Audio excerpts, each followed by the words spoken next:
What's up, guys? I'm SaltEMike, and this is your Star Citizen Week in Review for October 28th, 2019. Last week was an interesting one where I said that there would be a wipe with 3.7.1 live, and I was wrong. There wasn't one, and I'm very happy that there wasn't one. I put it in the thumbnail because I was 100% sure that there would be, because we had a wipe during the PTU patch cycle, which meant that it was necessary. And this week, as we get into the patch notes discussion, shows us that it was. So we had two patches this week. Patch 3.7.1 PTU letter E, which eventually turned into 3.7.1 live. And that's what we're going to discuss now. So obviously, we had a wipe with that patch. CIG said that they learned a lot from attempting to avoid a wipe, as well as the goals for their future being to avoid wipes as much as possible. Just reiterating that, which is really nice.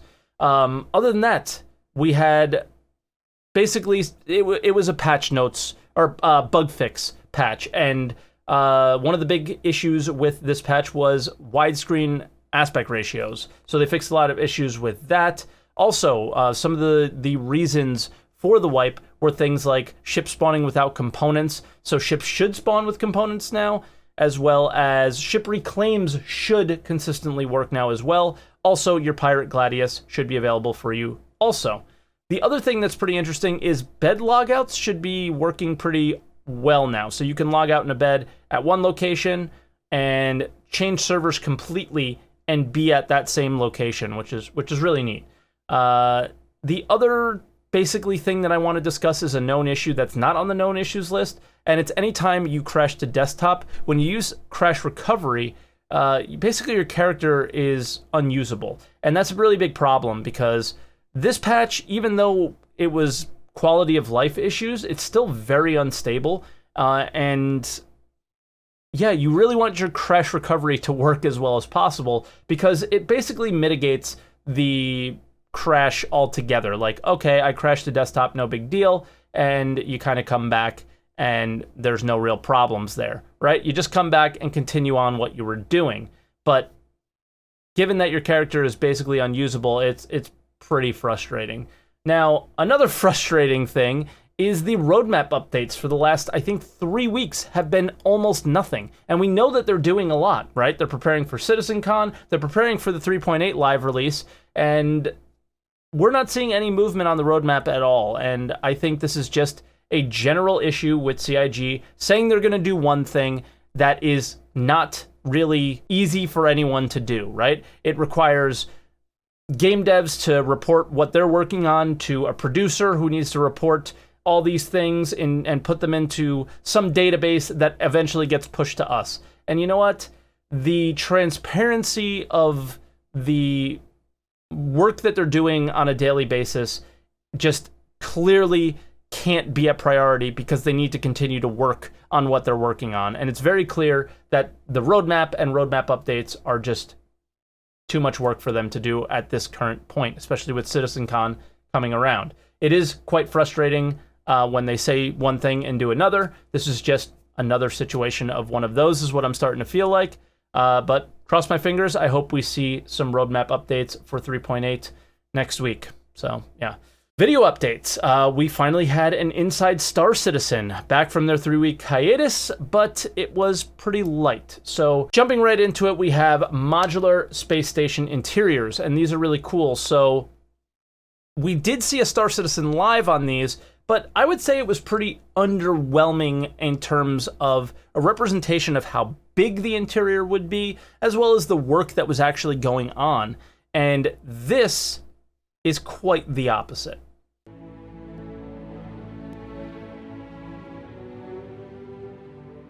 What the new stations give us now that the existing stations didn't is scale, but also variation between the stations as well. So generally, every station you went into felt the same. Now we'll have things where the elevator rooms sometimes come off the hub, sometimes come off the view room. There'll be a food court in some of the stations, there won't be a food court in others. Where shops are, what rooms are used, what adverts are used, all vary between them quite a lot now. Now, the scale of these stations are totally on par with my expectations for Star Citizen, which are quite high. They've created those expectations for themselves. The variation from this video looks a little bit low possibly. And that's kind of expected because they're all sort of stations from the same company, and they kind of explain their future a little bit more here in this clip. So players should be looking forward to just a different experience per station now. They will all fall within the same category of rest and relax, sort of utilitarian art style. So they're not wildly different because they fall within the same sort of group of type of station. But there are enough differences between them for the experience at each station to feel different now. So basically from that, I expect to see more stations in the future from like other companies, maybe even alien stations, stuff like that. So I think we'll get a lot more variation. It just is a matter of them creating the art assets and plugging them into the procedural system. The big thing is that this is the procedural system showing that it works, and then it's just a matter of swapping assets, I would imagine, after that. Now, speaking of assets, they do go into one major asset of these stations, and that's the food court. This was, not the most exciting feature update, as it's something that likely won't be that important to any of us, and probably after we see it for the first 4 or 5 times, we won't even notice. But that's what's great about Star Citizen. This is what makes Star Citizen, right? Is this attention to detail. And that's why we're still here watching these videos in awe of some of the work that they do. So really, really awesome. Now, the next thing that they went into are these enunciator panels. And this is the kind of solution to a lot of the frustrating legacy elements of our Star Citizen UI, especially inside the ships. So the MFDs in particular. And this should free up a lot of room maybe to make those a little bit more readable, as well as just giving you a quick, basically, alert to let you know what's going on with your ship. So the annunciator panel actually touches a lot of systems. We're going to show in the panel information about heat. We're going to display power, weapon, and thruster heat. We're going to display information about low power produced by the power plants. We're going to show the status of the shields. Also going to warn the player about proximity warnings, tell the player if their quantum actually failed. During combat, if there's someone targeting us, or if there's a missile on their way, or if the ship just has some kind of malfunction and a cooler is failing, for example.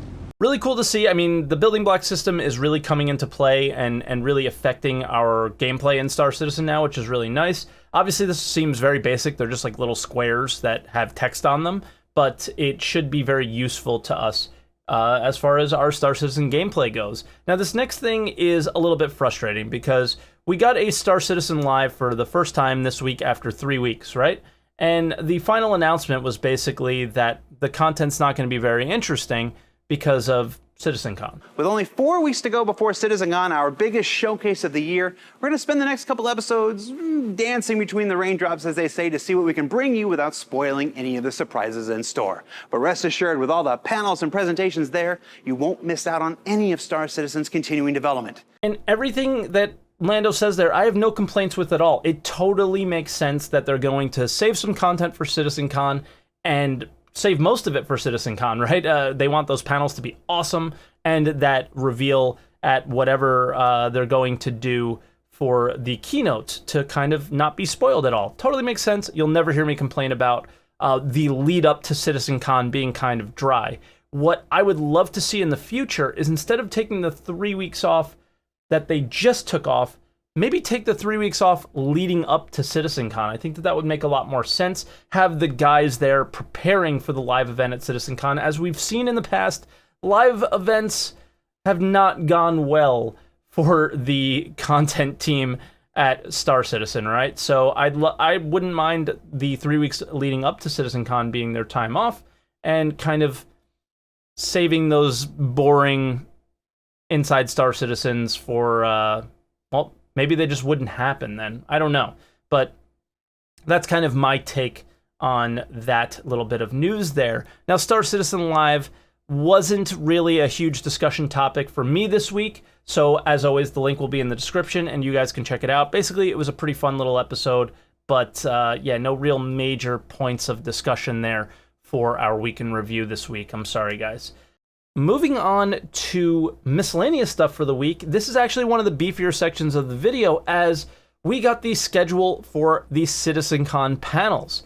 And just like last year, we have two stages, the Anvil stage and the Croshaw Auditorium. And the reason why these names are important is, well, obviously Anvil is the in-game company that is sponsoring the event, but Croshaw is actually the first star system that was visited by humans outside of the Sol system. So this all but confirms that we will likely see some sort of jump points at this year's event. So moving on to the schedule, at 1 p.m., the adventure will begin with Chris Roberts. I'm sure this will just be a small intro to what we'll be seeing this week. And then around 2 p.m., we have the Terraformer, which is, and this is on the Anvil stage, exploring the continued evolution of planet tech. And then on the Croshaw stage at the same time, we have Xenolinguistics and U, which is the process of them making alien languages. Me personally, I might actually be interested in the alien language one, since we've heard a lot of Xi'an and we've seen a lot of Xi'an over the last, I think, 2 years,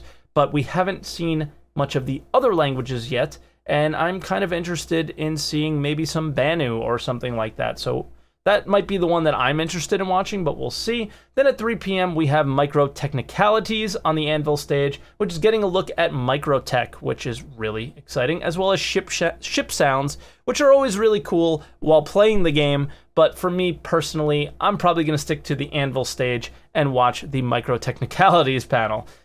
Next, we have a Lore Maker's Guide to 2949, which delves into the narrative foundation of recent and upcoming releases. I'm curious about that. So recent and upcoming releases would mean maybe upcoming systems that we will be flying to, but then we also have Locked Up on the Croshaw stage, which gets some early insight into prisons in the verse, which is some basically expectations for content that we have coming soon. So I will probably be heading over to the Croshaw stage and be watching this. Then you have Shoot 'em Up, which is a preview of high octane game mode coming to Star Citizen, more likely coming to Star Marine, which, you know, might be a little bit mislabeled here. I know Star Citizen is the game, but I don't think we'll see any of that actually in the PU anytime soon. That's obviously on the Anvil stage. And then Me, Myself, and UI follows the entire process of turning a written design into a playable feature with Zane Bien. And this is probably just getting a really big deep dive into the building block system. So I'll probably stick to the Shoot 'em Up, but let me know what you guys think. Then at 6 p.m. we have a live stream viewers can catch of a broadcast Croshaw presentation Locked Up at this time. Not really sure what this means, so I'm interested. And then we have Armor Archetypes, which is, you know, our boy Jeremiah Lee.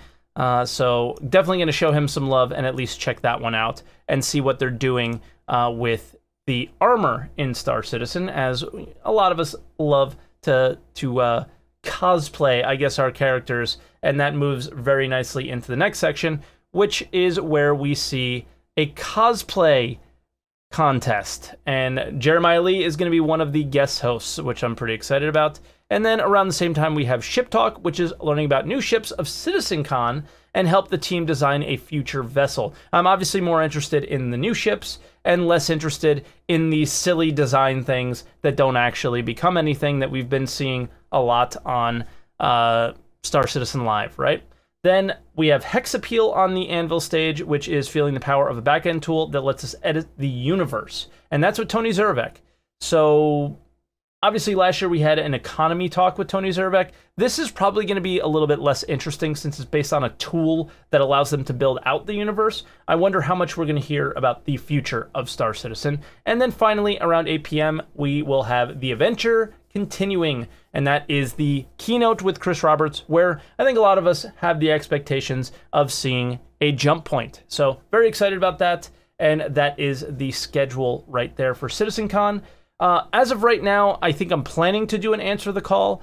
I think I have Nubifier on, and I'm trying to get a few others, and we'll see.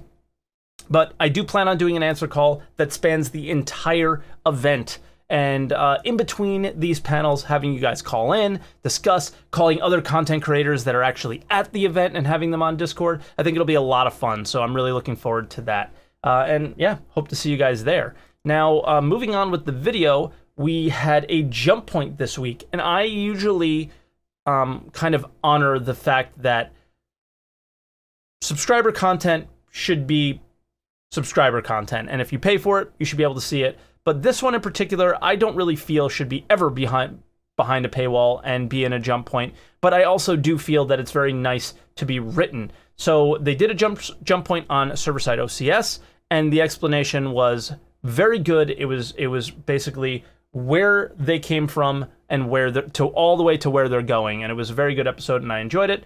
There is a Reddit post that kind of shares the actual article, and I think you guys should read it, so that will be linked in the description. Then there was also on Reddit a new player checklist for 3.7, and I thought that was pretty cool, so sharing that with you now. Again, link in the description. And Mark Hamill, he did an oopsie this week. He basically said that Squadron 42 is going to release in 2020, but he didn't call it Squadron 42, he called it Squadron 54. I think the 54 part is a lot better than the saying that Squadron 42 is going to release in 2020, given what we're seeing on the roadmap. They feel like they're behind, and they seem like they're behind, and I don't have any expectations for a 2020 release for Squadron 42. There is also a Freefly this week, and as of right now, all we know is that there's going to be 5 popular ships, and if you refer a friend during this Freefly, you will get a P-52 Merlin. So that's really all we know for right now. I'm assuming it's going to happen around 8 p.m., 10 p.m. my time, so about the time that this video goes live is when the Freefly should start. So I think we'll have a lot more information around then, but this video is likely to come out before then, so sorry that I'm not completely informed there, but that leaves us there, guys. Thank you so much for watching, and I'm really looking forward to seeing you guys next week. But before we go, make sure you hit that like button and leave a comment below. Let me know any of your thoughts on the topics that we discussed today, and hit the subscribe button for more weeks in review. And I'll see you guys next week. Bye, everybody.